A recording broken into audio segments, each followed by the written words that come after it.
Este sermón fue predicado el 11 de enero del 2026 en la ciudad de Gdansk, Polonia, por el pastor Paweł Bartosik, titulado Tendré misericordia del que yo tenga misericordia, basado en Romanos capítulo 9, versículo del 14 al 18. Regresamos a la carta a los Romanos y ahora nos encontramos con palabras difíciles para algunos. Son difíciles de entender. Para otros son bastante comprensibles, pero difíciles de aceptar. Espero que para nosotros sea una fuente de fortalecimiento de nuestra fe en un Dios poderoso y soberano, que hace lo que quiere, y ni el diablo ni el corazón humano rebelde pueden oponerse a su voluntad. Nuestra respuesta al pasaje de hoy debe ser de alabanza y agradecimiento por su misericordia, la cual nos ha mostrado en Cristo. ¿Qué diremos pues? ¿Es Dios injusto? En absoluto. Porque a Moisés le dice, tendré misericordia del que yo tenga misericordia y me compadeceré del que yo tenga compasión. Por lo tanto, no depende de la voluntad ni del esfuerzo humano, sino de la misericordia de Dios. Porque la Escritura dice a Faraón, para esto mismo te levanté, para mostrar en ti mi poder y para que mi nombre sea proclamado por toda la tierra. Así que, de quien quiere tiene misericordia y a quien quiere endurece. Al observar textos como este, debemos recordar la advertencia de Pedro. Hay pasajes difíciles en las cartas de Pablo que las personas inestables pueden distorsionar para aceptarlas a sus propias expectativas o deseos de cómo debería ser Dios, segunda de Pedro 3:16. Y sin duda, son palabras difíciles, pero si las recibimos correctamente, es decir, con fe y humilde comprensión, nuestras recompensas serán corazones receptivos. Si rechazamos estas palabras porque no encajan con nuestra imagen de Dios ni con nuestras expectativas, nuestro corazón se endurecerá como el de Faraón, de quien leemos aquí. Como de costumbre, recordamos lo que Pablo escribió anteriormente en la carta a los Romanos. Pablo comienza con las malas noticias. Todos somos pecadores, todos hemos quebrantado la ley, todos merecemos el juicio de Dios. Y Dios ha impartido sus juicios a lo largo de la historia, permitiendo que el hombre cargue con las consecuencias de su pecado.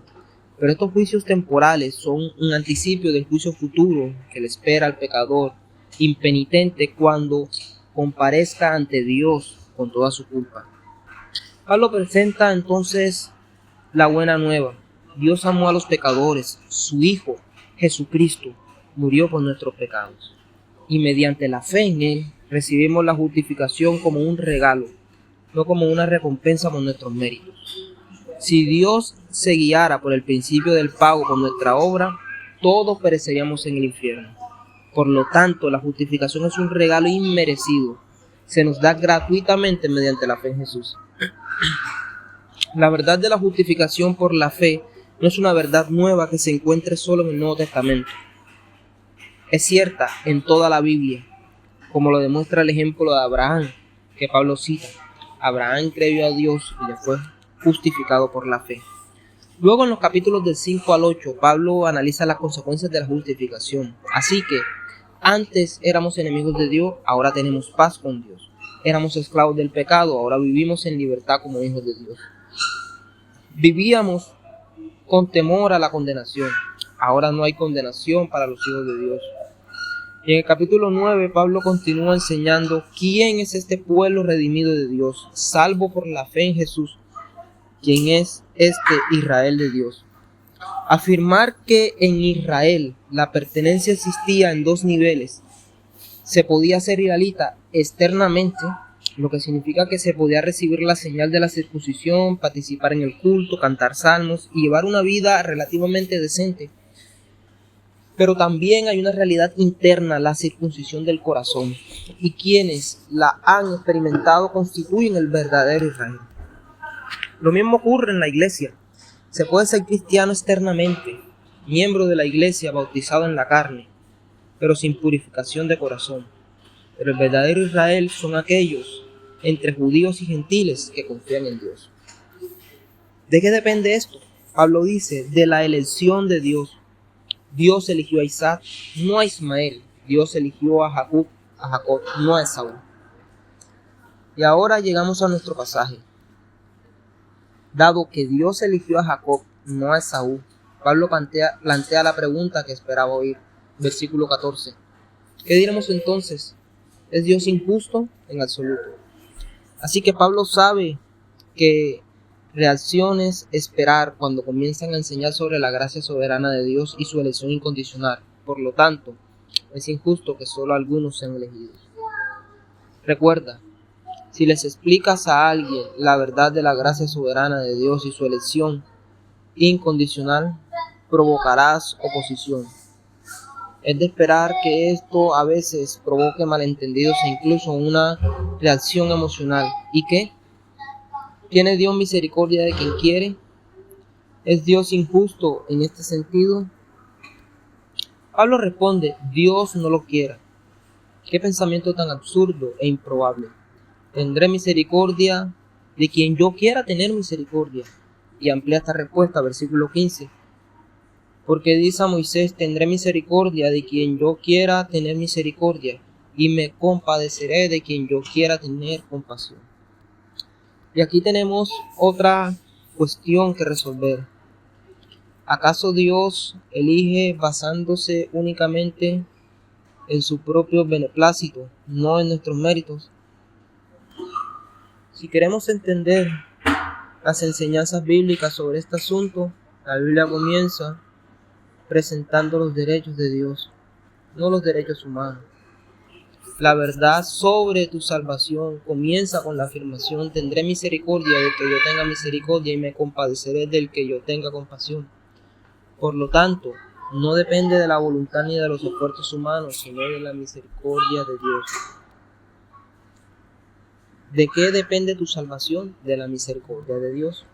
Si la misericordia pudiera exigirse como un derecho para cada pecador, dejaría de ser misericordia. ¿Qué clase de misericordia es decir a alguien que lo debe salvar a todos? Porque eso es lo correcto. Porque no puede salvar a Saúl sin salvar a Herodes. No puede salvar a un ladrón en la cruz sin salvar a otro.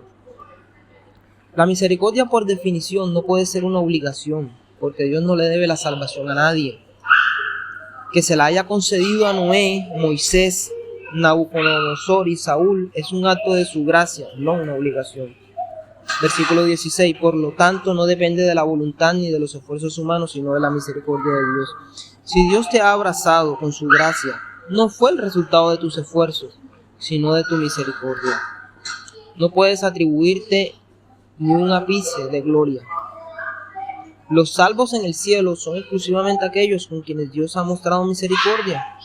Claro que la misericordia de Dios lleva a una persona a creer, pero primero viene la elección de Dios y luego la fe de la persona. No al revés.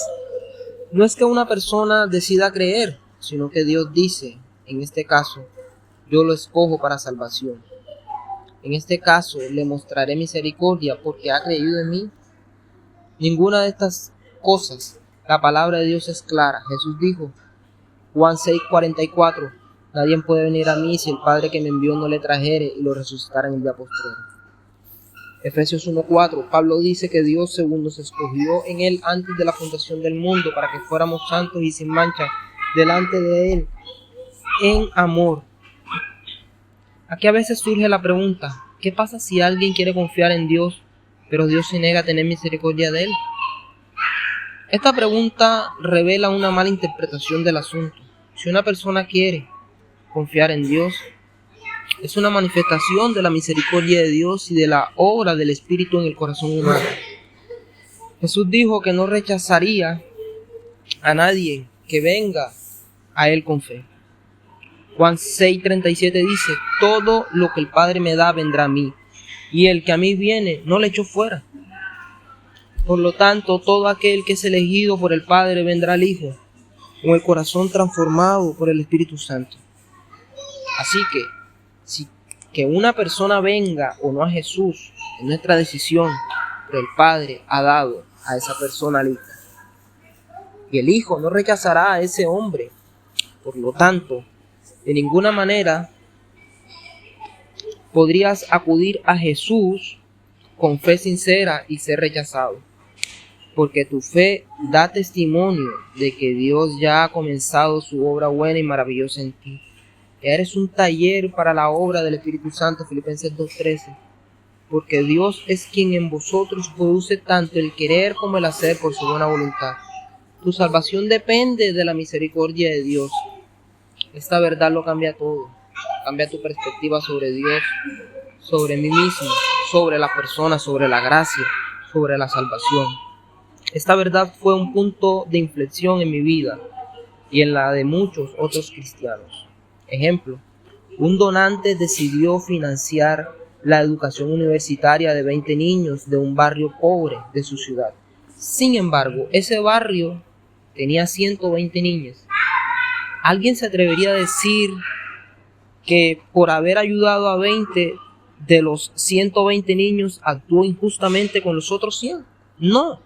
Esta persona no está obligada a ayudar a ninguno de ellos. Su donación es pura y simplemente un don de misericordia. Otro ejemplo, si visitas el sitio web ciepomaga.pl, verás cientos de recaudaciones de fondo para diferentes personas. Si donas 100 zloty a cada uno de 3 recaudadores de fondos, tienen los demás derecho a acusarte de injusticia, pero deberías ayudar a todos. Todos lo necesitan. Lo que debería sorprendernos no es que Dios no muestre misericordia a todos, sino que la muestre a cualquiera, porque cualquiera de nosotros podría ser juzgado con justicia y ninguno tendría argumentos que presentar ante Dios con la expectativa de: pero esto debería bastar para que me dejes entrar al cielo. Por lo tanto, no depende de la voluntad ni de los esfuerzos humanos, sino de la misericordia de Dios. Y un ejemplo de esta verdad es el faraón en tiempos de Moisés.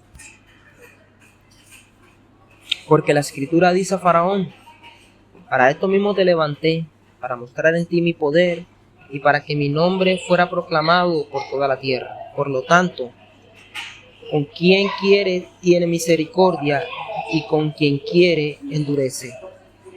Dios endureció el corazón de faraón de modo que resistió a su mandato de dejar ir a Israel a Egipto. ¿Cómo se puede entender esto? Comencemos con el hecho de que no era que Faraón le pidiera a Moisés que escuchara, sino que Dios tuvo que endurecer su corazón para impedirle hacerlo. No, la Biblia dice que el corazón de Faraón ya estaba endurecido. Faraón ya había intentado destruir a toda la nación hebrea mediante el infanticidio. Su corazón estaba endurecido antes de que Dios le enviara a Moisés. Ya tenía un corazón endurecido. Por eso no escuchó a Dios cuando habló a través de Moisés. Ejemplo, Éxodo 8, del 3 al 15. El Señor hizo lo que Moisés le pidió y las ranas murieron en las casas, en los patios y en los campos. Y las juntaron en montones y la tierra se llenó de un olor fétido. Pero cuando Faraón vio que había alivio, su corazón se endureció y no los escuchó como el Señor lo había dicho. Versículo 19. Entonces los magos dijeron a Faraón: este es el dedo de Dios. Pero el corazón de Faraón se endureció y no escuchó como el Señor lo había dicho. Versículo 32. Pero Faraón endureció su corazón esta vez, otra vez, y no dejó ir a su pueblo. Capítulo 9, versículo 7. Faraón ordenó que se investigara el asunto. Y aquí que no se perdió ningún ganado de los israelitas, pero el corazón de Faraón se endureció y no dejó ir al pueblo. Versículo 34. Cuando Faraón vio que la lluvia, el granizo y los truenos habían cesado, comenzó a pecar de nuevo y endureció su corazón, él y sus siervos. El corazón de Faraón permaneció endurecido y no dejó ir a los israelitas como el Señor había dicho por medio de Moisés. ¿Por qué Faraón no creyó a Dios? Porque era un pecador rebelde, no porque Dios hubiera endurecido su corazón, sino porque a Faraón ya le costaba creer a Moisés. De hecho, la Biblia también enseña que Dios endureció el corazón de Faraón. Entonces, el Señor le dijo a Moisés: cuando regreses a Egipto, asegúrate de realizar delante de Faraón todas estas maravillas que te he dado autoridad para hacer. Pero yo endureceré su corazón y no dejará ir al pueblo.